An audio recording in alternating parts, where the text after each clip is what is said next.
Bonjour mes amis, je voudrais essayer de répondre aux questions d'un sélévacantiste très présent sur les réseaux en la personne de Maccabée. Maccabée a fait une rencontre avec un autre, avec un catholique, voilà, et je voudrais essayer de lui répondre.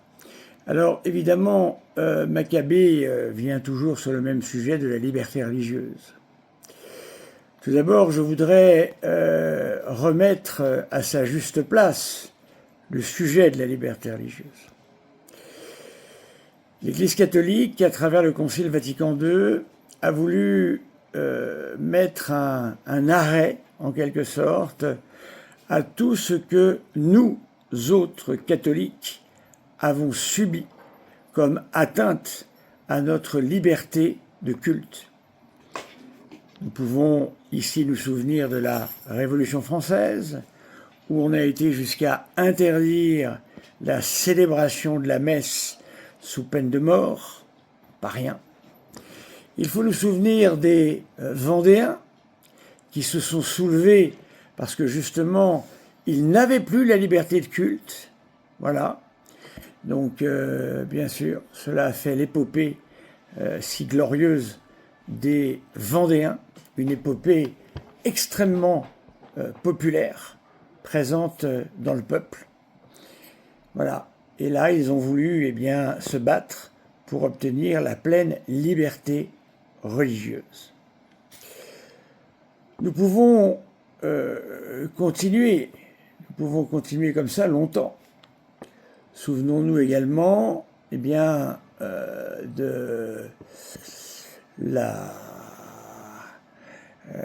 1870, le massacre de la rue Haxo.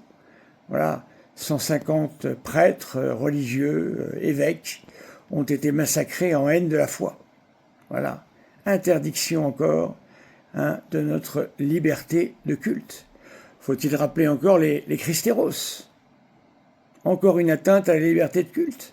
Les Cristeros au Mexique se sont levés parce qu'ils n'avaient plus la liberté d'accomplir leur religion comme ils le voulaient.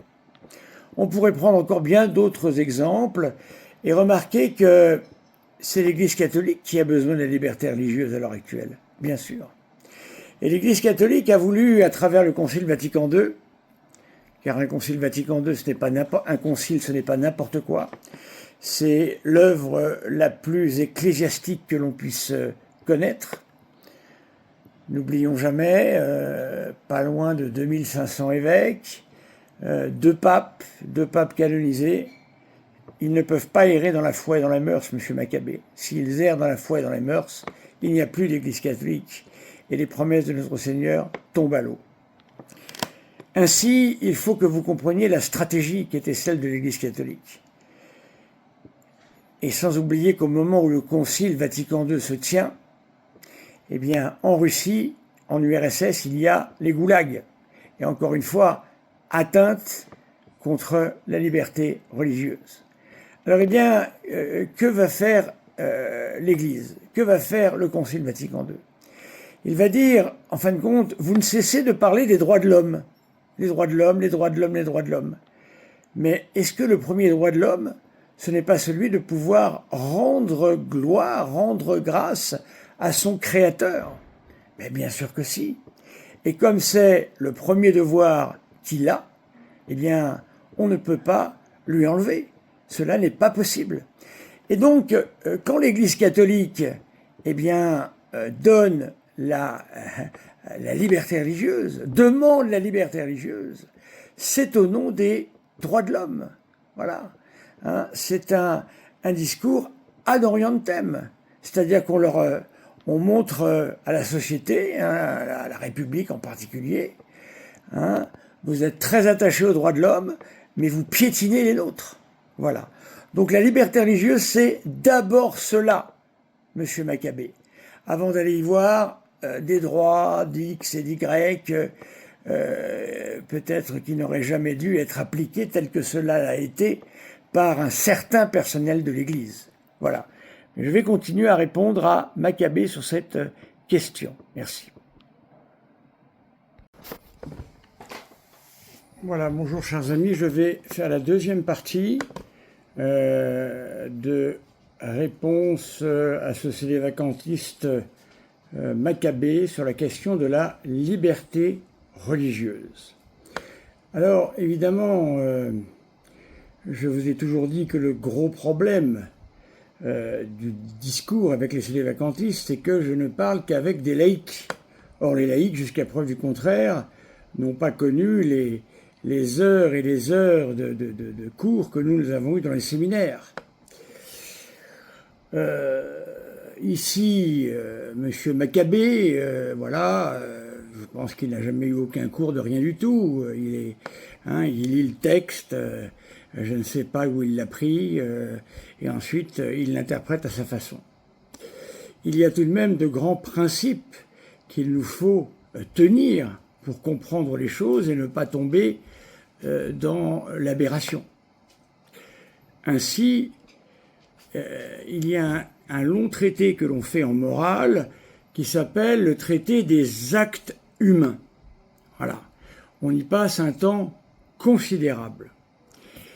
Et au début, je me souviens de ça, quand on n'a pas fait ce traité, on n'est pas à l'aise avec toutes ces questions justement touchées par la question en particulier de la liberté religieuse, parce que il y a une distinction que l'on ne fait pas et qui pourtant est absolument indispensable. Dans les actes humains, il y a ce que Dieu veut, in se, en soi, et il y a ce que Dieu permet. Si l'on ne fait pas la distinction entre ces deux notions-là, on ne comprend pas déjà la question, et ensuite, on fait dire à l'Église des choses abominables, bien sûr. Car ce n'est pas la même chose de permettre que les fausses religions puissent avoir une existence dans une certaine mesure, dans la situation qui est la nôtre aujourd'hui, dans l'Église par rapport à la société, une Église très affaiblie, et de dire que les hommes d'Église doivent vouloir en soi, eh bien, de fausses religions. Non, non, non. On permet l'existence de fausses religions. On ne le veut pas, on le permet. Et croyez-moi que la distinction est très importante. Alors nous allons écouter, je ne mets pas l'image parce que j'ai peur qu'on me dise que je n'ai pas le droit de le faire. Alors nous allons écouter, je commenterai. Écoutons.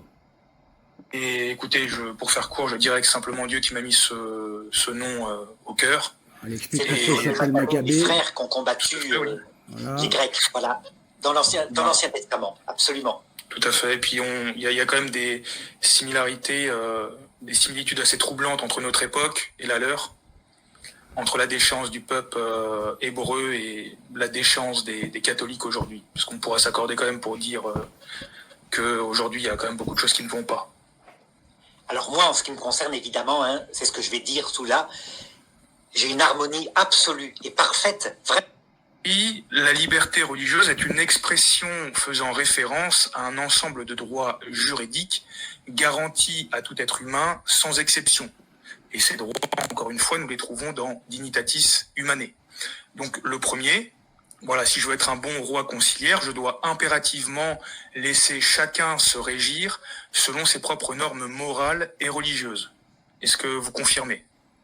Oui, mais toujours pareil, Alors, donc ici, M. Maccabée nous dit que l'on doit laisser, si l'on suit le décret du Concile sur la liberté religieuse, chacun se régir librement dans un libéralisme total, bien sûr.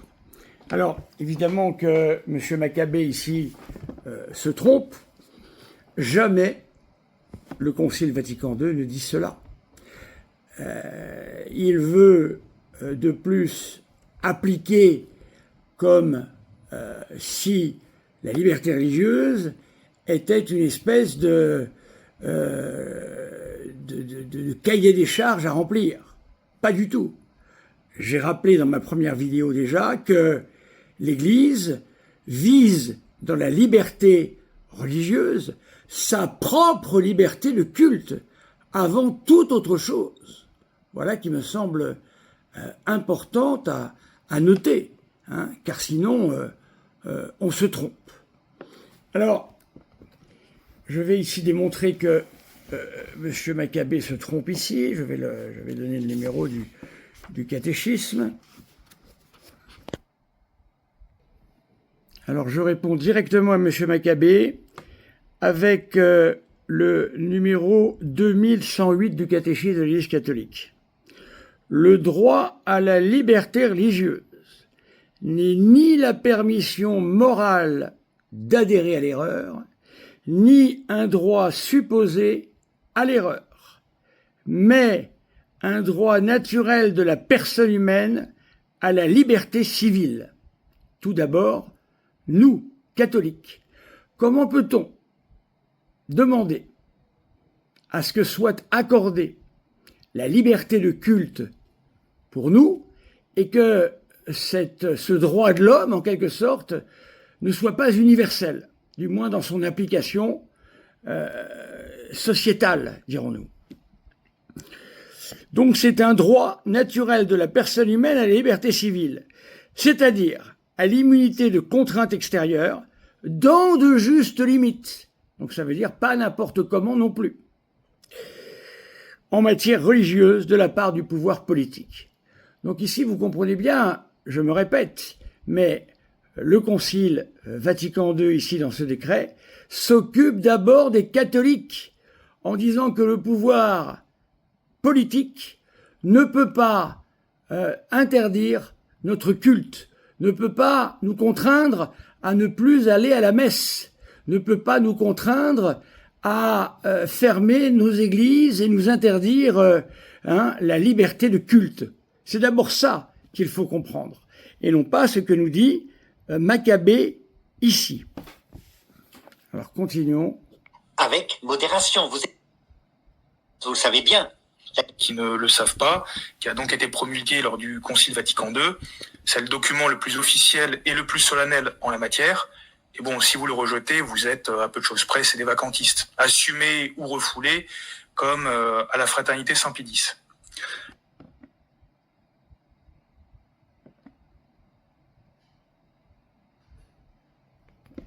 Alors, continuons à l'écouter.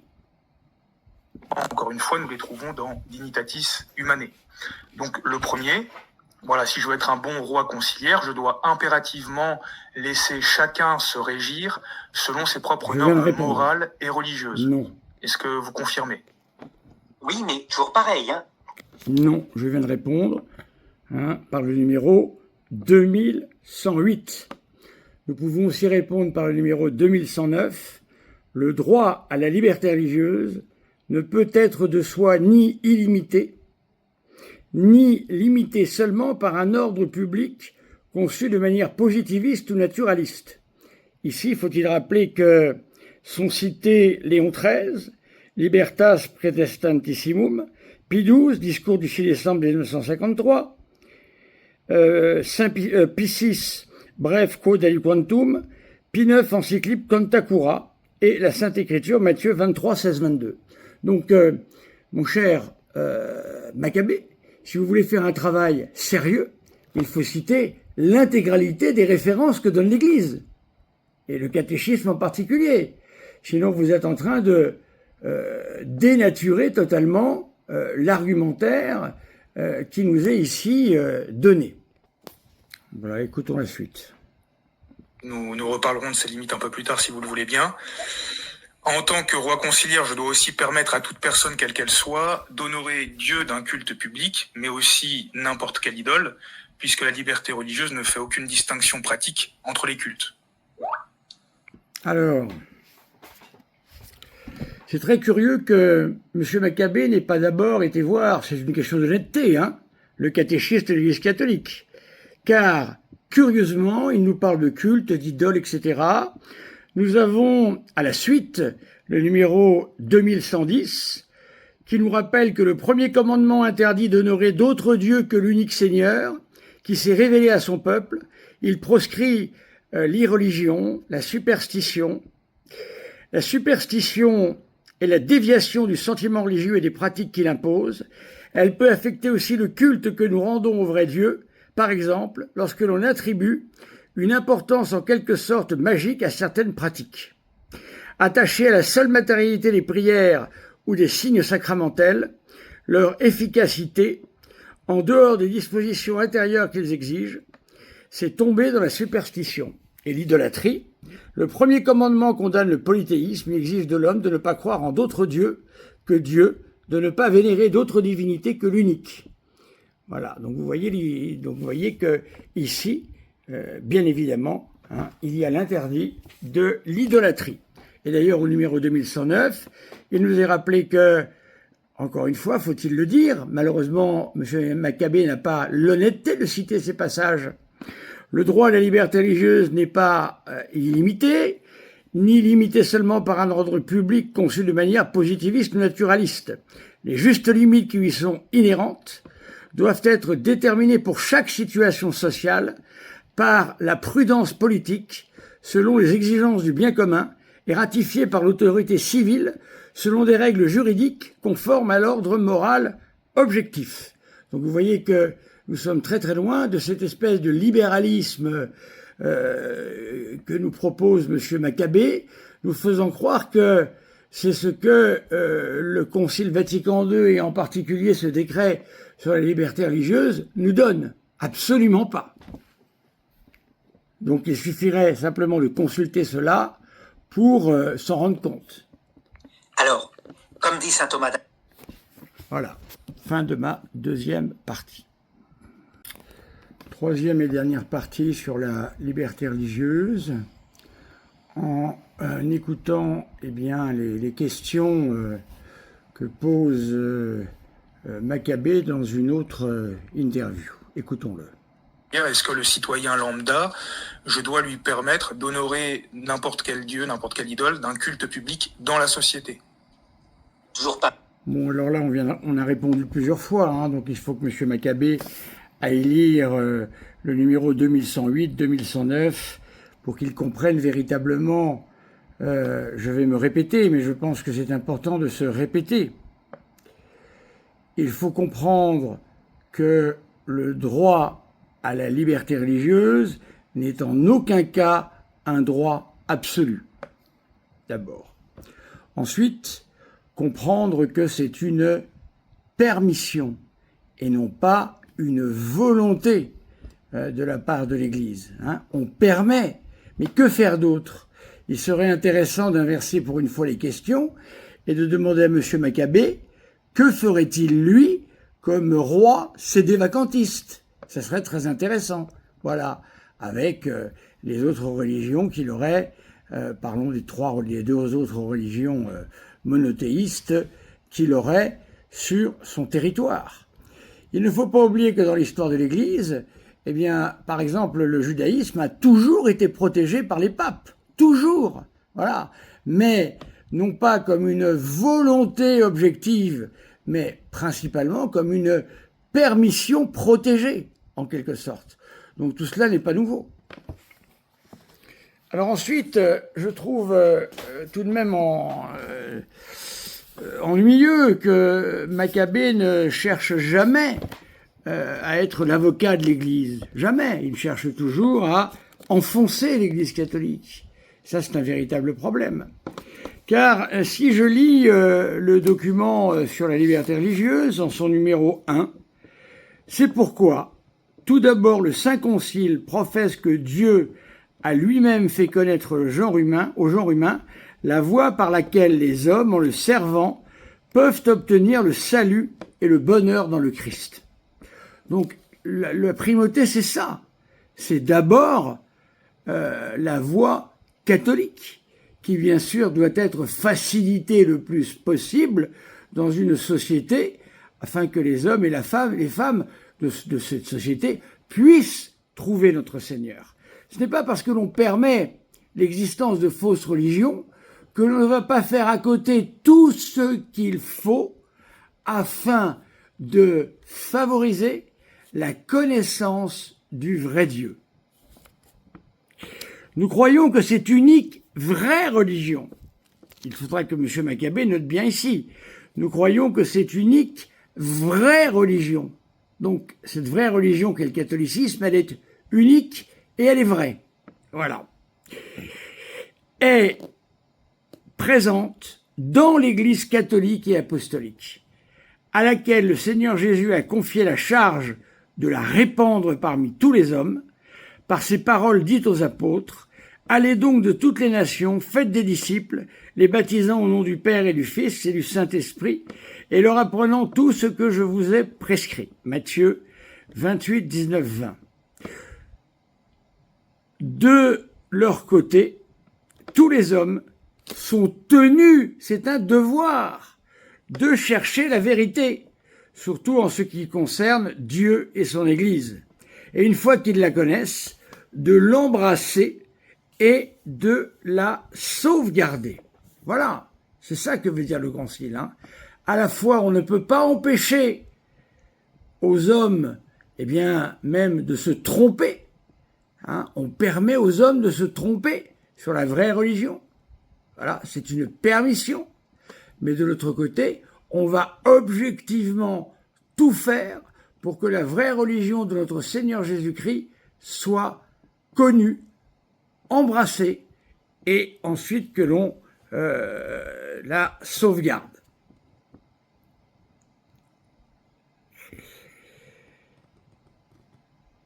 Le Saint Concile professe également que ce devoir touche les hommes dans leur conscience et qu'il lie celle-ci, et aussi que la vérité ne s'impose pas autrement que par la force de la vérité elle-même, qui pénètre l'esprit avec douceur en même temps qu'avec puissance.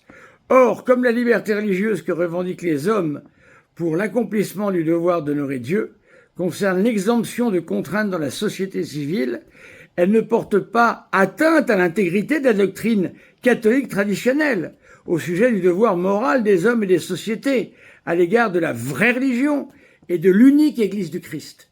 Les paroles sont fortes, Maccabée. Pourquoi ne les notez-vous pas ici? Je répète, le Concile rappelle que la religion catholique, la doctrine catholique traditionnelle est la vraie religion et l'unique Église du Christ. En outre, en traitant cette liberté religieuse, le Saint Concile a l'intention de développer la doctrine des souverains pontifes les plus récents sur les droits inviolables de la personne humaine et de l'ordre juridique de la société. Faut-il rappeler ici le nombre considérable de références faites au message radiophonique de Pie XII. Pie XII, durant la Seconde Guerre mondiale, a beaucoup diffusé sur la radio des messages. Nous savons que la Deuxième Guerre mondiale a été particulièrement le lieu où la liberté religieuse, des catholiques en particulier, a été niée, et également des juifs. Nous voyons ça, bien sûr, avec la doctrine du Troisième Reich allemand, et nous voyons ça également avec le communisme athée, bien sûr. Il ne faut pas oublier tout ça. Donc, c'est pour ça que Pie XII est particulièrement attaché à ce qu'il appelle les droits inviolables de la personne humaine. Voilà ce qu'il faut comprendre, mes amis. Alors, je vais ici conclure par cette troisième et dernière vidéo sur la liberté religieuse. Eh bien, vous comprendrez que la liberté religieuse n'est qu'une permission. Comment faire autrement? J'attends les indications de Maccabée pour nous expliquer comment, en roi conciliaire, va-t-il agir pour éliminer d'auprès de lui toutes les autres religions, disons, monothéistes. Je voudrais bien comprendre. Voilà, qu'il nous explique cela. En tous les cas, étant sauve, bien évidemment, la vraie et authentique religion, la religion catholique. Merci mes amis.